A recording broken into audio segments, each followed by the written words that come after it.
7 de la mañana con 37 minutos. Primero quiero saludar a la doctora Soledad Angus. Hoy cumplimos con una viejísima aspiración de este espacio de noticias, que era tenerla como invitada, la doctora. ¿Cómo está? Muy buenos días, un gusto saludarle. Hola, buenos días. ¿Cómo estás, Alexis? Muchas gracias por la invitación. Me has hecho madrugar, pero aquí estoy. Pero bueno, en Guayaquil con mejor clima que acá, porque acá estamos con menos, yo creo que estamos con menos de 10 grados, mucho frío, a diferencia de lo que decía el profe. Dudo muchísimo que en las próximas horas salga el sol. Tenemos un cielo totalmente nublado y con lluvia a esta hora. Así que bueno, con la calidez del clima porteño, les saludamos. Ahí no es tan desagradable madrugar. Doctora, ¿qué podemos esperar de la convocatoria de hoy en la Corte Constitucional a las 10 de la mañana para tratar precisamente sobre la posibilidad de revisar los artículos 149 y 150 del COIP referentes al aborto consentido y al aborto punible? Bueno, definitivamente lo que esperemos depende de cuán optimista o no seamos. Creo que en materia de derechos humanos y en materia específicamente de derechos de las mujeres, pues en particular, hemos estado lastimosamente acostumbrados a las decepciones, ¿verdad? Esto es algo que se viene luchando hace muchísimos años, hace muchísimas décadas, incluso podríamos decirlo a nivel global, hace muchísimos años a nivel nacional, aquí en Ecuador. Se ha planteado ya varias veces a través de reformas legislativas en la Asamblea Nacional.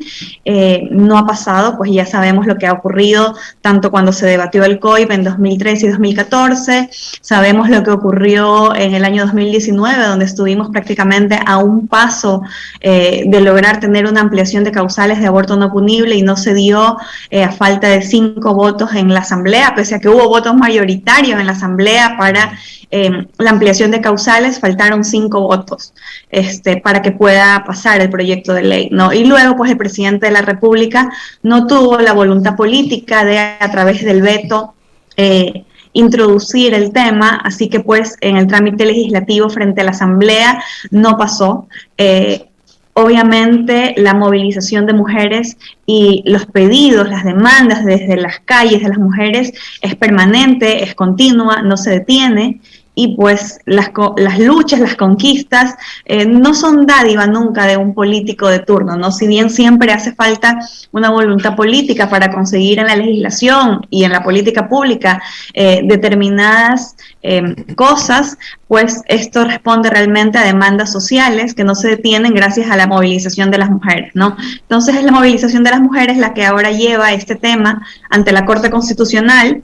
Hace alrededor de 2 años, vale recalcarlo, no es algo nuevo de este año, son demandas que ya están planteadas hace algún tiempo y pues esperemos que el día de hoy el Pleno de la Corte Constitucional pueda resolverlo favorablemente, ¿no? Ahí hay muchos escenarios que podrían darse, pero uno de ellos y el optimista sería obtener hoy una resolución favorable. Ahora, por la conformación de la Corte, le pregunto, y vuelvo nuevamente al origen del cuestionamiento anterior, doctora, por la conformación de la Corte y además por los tiempos políticos, porque estamos al final de un periodo legislativo y gubernamental y estamos a puertas de que asuma un nuevo gobierno y sabemos precisamente cuáles son los preceptos, la visión del nuevo presidente Guillermo Lasso con respecto a este tema.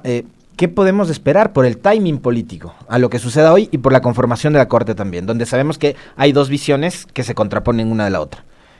Claro, bueno, creo que hoy será un día histórico para medir el talante institucional y democrático de la Corte Constitucional. Me parece que si hablamos y nos referimos a bloque de constitucionalidad, a derechos humanos estrictamente, a compromisos internacionales, obligaciones que tiene el Ecuador en materia de derechos humanos, la respuesta es unívoca. La Corte Constitucional tendrá la obligación de dar paso a la despenalización porque los argumentos constitucionales planteados en las demandas y en los amicus curiae que hemos presentado han sido, pues, y son realmente contundentes y fundamentados estrictamente en derechos humanos, ¿verdad? Entonces me parece que desde ese punto de vista no habría otra opción. Ahora, hay otro escenario del que no podemos ser ingenuos y desconocedores, que es el escenario en la coyuntura política que tú has mencionado, ¿verdad?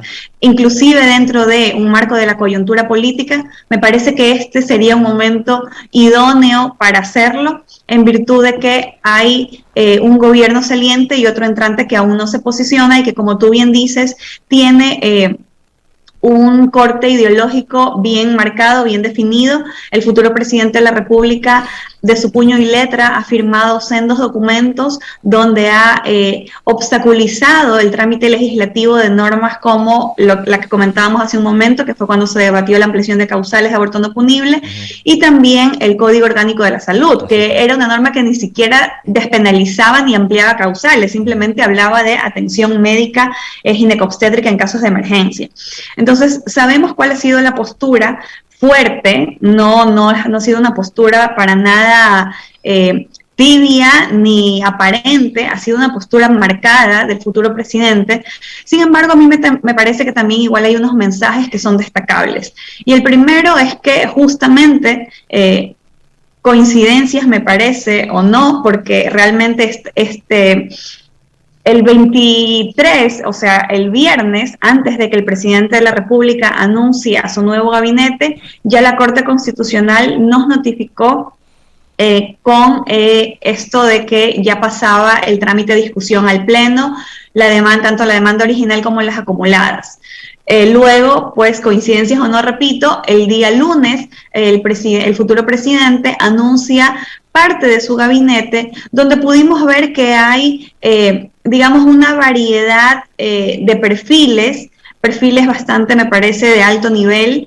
Habrá que ver cómo responden evidentemente a sus cargos, pero dentro de esos perfiles hay personas que se han manifestado abiertamente a favor del derecho a decidir y a favor de la ampliación de causales de aborto no punible. En ese sentido, me parece que podríamos ahí también decir que hay un mensaje de que el futuro presidente no vaya a querer intervenir con decisiones que realmente no le corresponden en lo absoluto, porque el marco de decisión de la Corte Constitucional es totalmente formalmente, nuevamente, alejado de la decisión del Ejecutivo. Sabemos que políticamente suelen haber determinadas injerencias, ¿no? Doctora, ahora, usted decía hace un momento que que ha sido una causa de las organizaciones de defensa de los derechos de las mujeres, de gremios, de movimientos incluso hasta políticos, ¿no?, que ha generado precisamente manifestaciones a nivel mundial. Pero también hay un contrarrelato en este caso, ¿no? Y hay una operación internacional que tiene mucho que ver con incluso la participación de las iglesias, ¿no? Con unos fondos económicos tremendos que está haciendo un lobby en países como el nuestro. Entonces, ¿ahí cuánto influye también eso? ¿Y qué tan conveniente es lo que yo mencionaba hace un momento en el comentario, dejar en este tipo de temas tan fundamentales, tan elementales, tan trascendentales, por un momento de lado nuestros dogmas y nuestro radicalismo religioso e incluso nuestra visión muy particular de lado para empezar a debatir sobre la base de hechos, ¿no?, y de datos, que los datos están ahí? Somos uno de los 3 países con más alto índice de embarazos adolescentes producto de violación. Entonces, ¿qué tan importante es eso, no? Por un lado, el lobby que han hecho estas organizaciones de extrema derecha, y por otro lado también dejar de lado el apasionamiento para debatir estos temas en serio.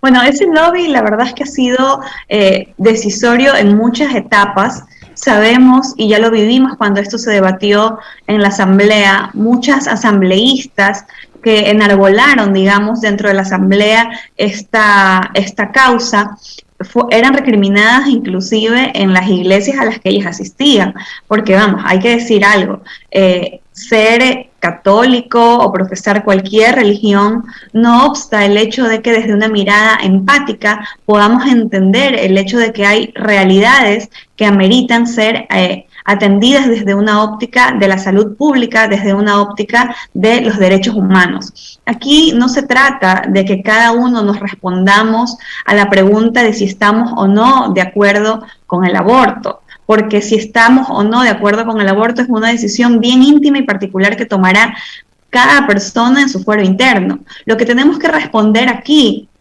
es si la mujer que decide abortar, y sobre todo después de haber sido víctima de una agresión sexual, merece o no ser criminalizada por haber tomado esa decisión. Y hay, como tú dices, unos datos fundamentales, y es el hecho, por ejemplo, de que el 100% de las mujeres que han sido criminalizadas por abortar son mujeres de estratos sociales con menores recursos económicos, son mujeres empobrecidas. Entonces es un delito evidentemente que criminaliza la pobreza. El 70% son adolescentes. Entonces, la criminalización está seriamente afectando otros derechos humanos, como por ejemplo el acceso a la salud, el derecho a la integridad física. Entre el año 2010 y el año 2017 se han atendido a más de 230.000 mujeres por complicaciones provocadas por abortos de causas no especificadas, ojo, fuera de los abortos espontáneos. ¿Qué quiere decir esto también? Que la medida de la penalización para proteger la vida desde la concepción no es idónea, porque igual las mujeres siguen abortando, pero poniendo en riesgo su salud. Se trata esto entonces de abrir el sistema de salud, sincerar las cifras, precautelar la integridad física, la salud y los derechos de estas niñas, adolescentes o mujeres, sobre todo cuando han sido víctimas de una agresión sexual, y prevenir, eso sí, ese tipo de agresiones, precautelar la vida desde la concepción con otras medidas y otras políticas públicas que no necesariamente tienen que ver con la política criminal. Y esto me parece que es uno de los asuntos fundamentales a discutir, porque no se trata de que no se proteja la vida desde la concepción, se trata de que se la proteja mediante otras formas que responden a la política pública de prevención, de atención prenatal, de anticoncepción, una prevención, un cuidado, una garantía de vida que tiene que venir a través de la intervención positiva del Estado, más no a través de una política criminal que lo único que hace es, en última ratio, penalizar a las mujeres, pero sin antes dar ninguna atención, ningún acompañamiento, ni ningún medio idóneo para proteger esa vida, ni de la mujer, ni mucho menos del producto de ese embarazo no deseado. Ahora, ¿qué decirles, doctora? Porque yo creo que en este tema, además, como en todos, la visión de absolutamente todas las personas es importante. ¿Qué decirles? Y digo, en esa línea he recibido muchos comentarios hoy en la mañana a partir de la opinión que generamos nosotros en el primer segmento de nuestro noticiero. ¿Qué decirles a todos aquellos que defienden la vida desde la concepción y quienes dicen que lo que se permitiría, digamos, con la despenalización del aborto es quitarle la vida a un bebé? Porque ese es en definitiva el elemento básico de la opinión sobre ese tema, ¿no? De los pro vida. Básicamente lo que acabo de decir me parece a mí que es lo fundamental. Lo fundamental es que si se quiere proteger la vida desde la concepción, se debe exigir al Estado una política pública concreta de prevención de embarazos no deseados, de prevención de violencia sexual, políticas de anticoncepción adecuadamente dirigidas. Se debe establecer una política eficiente para la atención prenatal, cuidado durante el embarazo, parto, posparto. Esas son las maneras de proteger la vida desde la concepción, y así justamente han sido entendidas en los países que tienen mayores índices de bienestar. Los países que tienen leyes más restrictivas en relación al aborto son coincidentemente los países con peor calidad de vida en general. ¿Por qué? Porque no hay un entendimiento adecuado del Estado en materia de atención, justamente en materia de cuidados, en materia de derechos humanos. Las leyes más restrictivas en relación al aborto están en Centroamérica, en Latinoamérica y en algunos países de África. Entonces, ¿qué nos dice esto? Entre a mayor grado de bienestar hay una mayor intervención del Estado, pero no en cuanto a la penalización, sino en cuanto a garantizar otro tipo de derechos como he dicho, prevención, atención médica y este tipo de cosas. Es decir, todos queremos precautelar la vida desde la concepción. Lo que tenemos que pensar y cuestionarnos es cuál es esa forma idónea de hacerlo. El origen y la de esa penalización ha demostrado ser una medida no idónea. El origen de esa concepción, dice usted, doctora. El origen de esa concepción. ¿Cuál es el origen de esa concepción?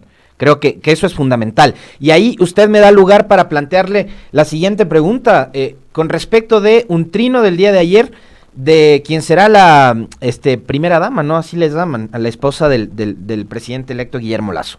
La señora María Lourdes de Lasso, así se reconoce ella, la señora María Lourdes Alcíbar, ayer en su cuenta de Twitter publicó lo siguiente: oremos a Dios para que no sea aprobado el aborto en nuestro país. Es un asesinato, que nos duele el corazón solo el decirlo. Todos tenemos derecho a la vida. Madres, padres, eduquen en valores a sus hijos desde pequeñitos, a sus hijas, desde que nacen para que sepan respetar la vida. ¿Qué le decimos? Digamos, si esto piensa la esposa del presidente electo, doctora Soledad Angus, ¿qué le decimos a la madre o al padre de una niña menor de 14 años que ha sido violada en su barrio, en su colegio, en su escuela, en su entorno?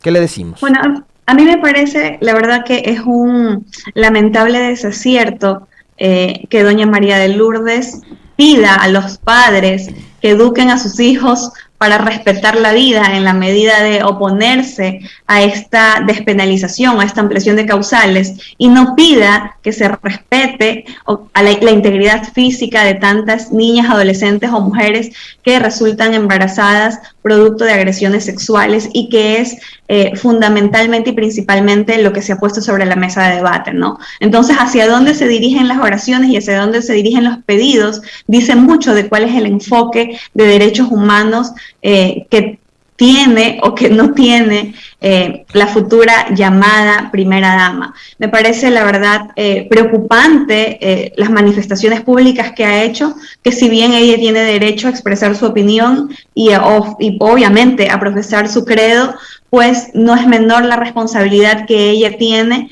porque como hemos visto, es una persona que ha sido replicada masivamente por todos los medios de comunicación del país. Entonces, es lamentable usar su voz para expresar o imponer un debate desde la perspectiva de un dogma religioso y no desde una perspectiva de los derechos constitucionales, de las obligaciones internacionales del Estado ecuatoriano, sobre todo cuando hemos visto que ella está muy vinculada a la participación en los eventos oficiales que tiene el futuro presidente. La hemos visto en todas las ruedas de prensa, en la visita que hizo ahora el presidente a Colombia, en los actos oficiales que hasta el momento en los que se ha presentado el futuro presidente, ella está presente. Es decir, es una cara muy visible.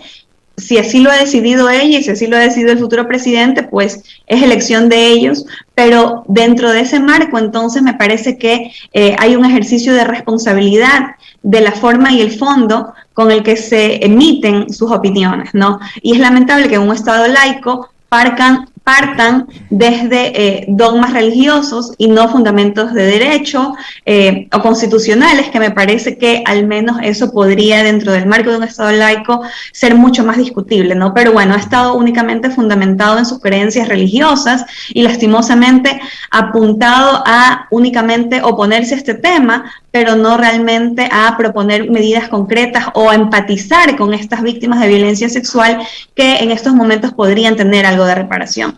Y con respecto a lo que ella ha mencionado en su tweet de que legalizar el aborto es legalizar el asesinato, a mí me parece que hay algo muy interesante, y es que en los propios amicus curiae que han sido presentados por algunos grupos de estos denominados providas, muchos están estableciendo, y lo he leído en sus amicus, que piden a la Corte que se considere no despenalizar, pero poner penas no privativas de libertad, como por ejemplo la obligación de trabajos comunitarios o cosas por el estilo. Entonces hay realmente un reconocimiento de que de ninguna manera hablar de ampliación de causales o inclusive despenalización del aborto es sinónimo de un asesinato, y así lo expresan y lo dejan ver los amicus curiae, que justamente dicen, ok, no despenalices, pero no pongas pena privativa de libertad. Hay un reconocimiento intrínseco entonces de que no tiene la misma gravedad, y también de alguna manera de que del otro lado hay derechos en juego que están siendo soslayados para las niñas, adolescentes o mujeres. Esos derechos, doctora Soledad Angus, le pregunto, ¿también se ven truncados cuando, digo, una niña que está, por ejemplo, en su etapa escolar, se ve obligada a llevar adelante un embarazo y a tener que, por ejemplo, dejar su colegio, dejar la escuela y dedicarse a la maternidad? Digo, esos derechos también se ven violentados, ¿no? Por supuesto, de hecho, este tema, y por eso decía al inicio que me parece que desde un marco estrictamente técnico, democrático, de derechos constitucionales, pues no le veo otro camino a la Corte Constitucional que proceder a la declaratoria de inconstitucionalidad. Sería una vergüenza realmente a nivel de nuestra justicia constitucional ecuatoriana si la Corte Constitucional procede en otro sentido. Y tenemos por ahí en la región algunas referencias de derecho comparado, como por ejemplo en Argentina, en Colombia, en Chile, donde estos temas ya han pasado por las cortes constitucionales respectivas, a las cuales no les ha quedado más que dar paso a estos pedidos, ¿no? Y por ejemplo, la Corte Constitucional chilena en la materia hace un análisis bastante extenso, pero que en lo pertinente en relación a lo que tú me preguntas, señala que no es que si bien no es deseable interrumpir un embarazo, no es proporcional el sacrificio de derechos que se exigen a las niñas, adolescentes o mujeres que están atravesando por alguna de estas situaciones críticas, con sacrificar su proyecto de vida, su derecho a la salud, su derecho a la educación, muchas veces en un contexto que se pone incluso en riesgo su propia vida. Entonces, no hay una proporcionalidad en cuanto a la exigencia de que la mujer renuncie a todos estos derechos frente a la interrupción del embarazo, que si bien, repito, la Corte Constitucional chilena dice no es deseable, pero tampoco puede considerarse al sacrificio de los derechos que hace las mujeres, porque como te digo, hay derechos que son justiciables. ¿Cuál es el contenido del derecho a la salud? ¿Cuál es el contenido del derecho a una vida digna? ¿Cuál es el contenido del derecho a una vida libre de torturas? ¿Cuál es el contenido del derecho a elegir y decidir cuándo y cuántos hijos tener? Si ni siquiera cuando estás frente a una situación tan traumática, tan devastadora como una agresión sexual, puedes decidir libremente, porque el Estado no solo que no te acompaña, sino que te criminaliza, te amenaza con meterte presa. Y como dije hace un momento, pues lastimosamente esto es un delito que criminaliza la pobreza, porque el 100% de mujeres que han sido judicializadas por estos hechos son mujeres empobrecidas y el 70% son adolescentes. Y tiene que ver, a ver, es doloroso tener que hablar de esto, pero creo que es parte también de esta realidad. ¿Tiene que ver mucho el estrato social en el que ocurren este tipo de agresiones, doctora? A ver, definitivamente habrán circunstancias y contextos en los que las niñas, adolescentes o mujeres sean más vulnerables a las agresiones sexuales. Sin embargo, las agresiones sexuales se dan en todo estrato, nivel socioeconómico. Aquí el punto es no solo la agresión sexual a la que están posiblemente sometidas estas niñas, adolescentes o mujeres, sino las condiciones que tienen para luego tener la facilidad o no de acceder a un aborto relativamente seguro, aunque fuere dentro del marco de nuestra legislación actual ilegal. Entonces, entre mejor situación socioeconómica, pues las mujeres tendrán una mejor opción para acceder a abortos, inclusive fuera del país. Porque vamos, que el 100% de mujeres criminalizadas por abortar sean mujeres empobrecidas, ¿quiere decir que es el único estrato social que aborta? De ninguna manera. Eso es completamente injusto decirlo, ¿no? Más bien refleja una desigualdad social en cuanto a que son las mujeres que tienen menos acceso a poder tener un aborto en mejores condiciones. Entonces, evidentemente, la penalización es discriminatoria también por eso, ¿no? Ahora, en materia complementaria, política pública, doctora, este debate también tiene que venir acompañado de, por ejemplo, quizás más énfasis en lo que tiene que ver con educación en temas de derechos sexuales, en, digamos, salud sexual y reproductiva. ¿El Estado tiene que hacerse cargo de eso también? Definitivamente, y obviamente en este momento lo que está en debate el día de hoy es específicamente la declaratoria de inconstitucionalidad que esperemos que haga la Corte Constitucional. Sin embargo, en materia de derechos sexuales y reproductivos, las exigencias o la amplia gama de derechos que se pide al Estado que garantice es pues extensa, ¿no? Y dentro de eso están muchas cosas que venían en el Código Orgánico de la Salud que se refieren a acceso a anticoncepción, concepción, que se refieren a educación sexual integral, ¿no? Entonces, hay que tener en cuenta que, pues lastimosamente, también son temas que han tenido oposición por parte de los mismos grupos que se oponen a la ampliación de causales del aborto no punible. Es decir, no es que las personas que estamos a favor de la ampliación de causales queremos eso y nos oponemos a la educación sexual y nos oponemos a la anticoncepción y solo queremos esto. No, por el contrario, las personas que hemos estado más directamente involucradas a exigir el respeto de derechos humanos y la ampliación de causales, la declaratoria inconstitucional de la Corte, somos las mismas personas que hemos estado también exigiendo más educación sexual, mayor atención en relación a anticoncepción, mayor atención en relación también a la atención prenatal, la atención de salud en parto y posparto, porque hay algo que decir y que mucha gente, y lo he leído mucho en redes, pero ¿por qué en este momento de la pandemia, donde estamos ocupados en otras cosas, quieren meter este tema? A ver, uno de los efectos más perniciosos de la pandemia en materia de salud ha estado en la precarización de atención y servicios médicos relacionados a derechos sexuales y reproductivos, en relación al acceso a anticoncepción. Y sin contar que también, debido a las medidas de confinamiento, debido al desempleo y a una serie de factores sociales, también se ha recrudecido la violencia de género. Entonces, no es que la pandemia obvia y elimina los otros problemas sociales que tenemos, no, lastimosamente los ha recrudecido y no podemos parar, por lo tanto, de exigir que estos derechos también sean atendidos. 8 de la mañana con 4 minutos. Queremos agradecerle muchísimo a la doctora Soledad Angus, como le decía al inicio y en el saludo, cumplimos con una vieja aspiración de este espacio de tenerla aquí, con su visión, con sus criterios, con sus conceptos, en torno a un tema que, una vez más, insisto, tenemos que debatirlo responsablemente como sociedad, y creo que ahí los medios de comunicación tenemos una enorme responsabilidad en lo que decimos, en los mensajes que emitimos, y obviamente hemos querido invitarla hoy a la doctora Angus para hablar sobre esta expectativa que ha generado la convocatoria de la Corte Constitucional, que a las 10 de la mañana sesionará, para tratar precisamente sobre lo que tiene que ver con materia de aborto consentido y aborto punible y los artículos 149 y 150 del Código Orgánico Integral Penal. Ojalá el debate, insistimos, siga generándose en espacios como estos. Nosotros, de forma responsable, así lo haremos. Seguiremos fomentando el debate y la discusión con las visiones a favor y en contra de este tema. Muchísimas gracias, doctora. Gracias a ti, Alexis. Qué gusto por fin conversar contigo en tu espacio. Un placer. Buen día. 8:05, tenemos ya nuestro siguiente invitado también esperándonos. Hacemos un breve corte, una reseña sobre el tema que vamos a abordar y venimos de inmediato con el doctor Juan Carlos Solínez.